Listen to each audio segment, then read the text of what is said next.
Detail చూస్తే కూటమి ప్రభుత్వం మరో కీలక నిర్ణయం తీసుకుంది. రాష్ట్రంలో కొత్త జిల్లాల ఏర్పాటుకు ఉత్తర్వులు జారీ చేసింది. రంపచోడవరం కేంద్రంగా పోలవరం జిల్లాను, మార్కాపురం కేంద్రంగా మార్కాపురం జిల్లాను ఏర్పాటు చేస్తూ ఉత్తర్వులను విడుదల చేసింది. ఈ నిర్ణయంతో రాష్ట్రంలో ప్రస్తుతం జిల్లాల సంఖ్య 26 నుండి 28కి పెరిగింది. ఇప్పటికే కొత్త జిల్లాల ఏర్పాటుకు కేబినెట్ ఆమోదం తెలిపింది.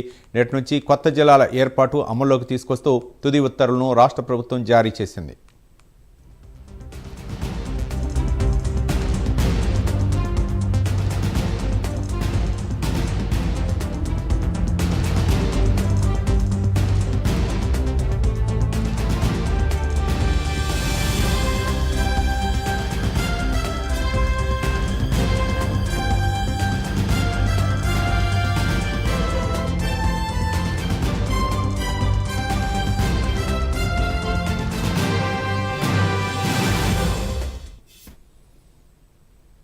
కూటమి ప్రభుత్వం మరో కీలక నిర్ణయం తీసుకుంది. రాష్ట్రంలో కొత్త జిల్లాల ఏర్పాటుకు ఉత్తర్వులు జారీ చేసింది. రంపచోడవరం కేంద్రంగా పోలవరం జిల్లాను, మార్కాపురం కేంద్రంగా మార్కాపురం జిల్లా ఏర్పాటు చేస్తూ ఉత్తర్వులు విడుదల చేసింది. ఈ నిర్ణయంతో రాష్ట్రంలో ప్రస్తుతం జిల్లాల సంఖ్య 26 నుండి 28కి పెరిగింది. ఇప్పటికే కొత్త జిల్లాల ఏర్పాటుకు కేబినెట్ ఆమోదం తెలిపింది. నేటి నుంచి కొత్త జిల్లాల ఏర్పాటు అమల్లోకి తీసుకొస్తూ తుది ఉత్తర్వులను రాష్ట్ర ప్రభుత్వం జారీ చేసింది.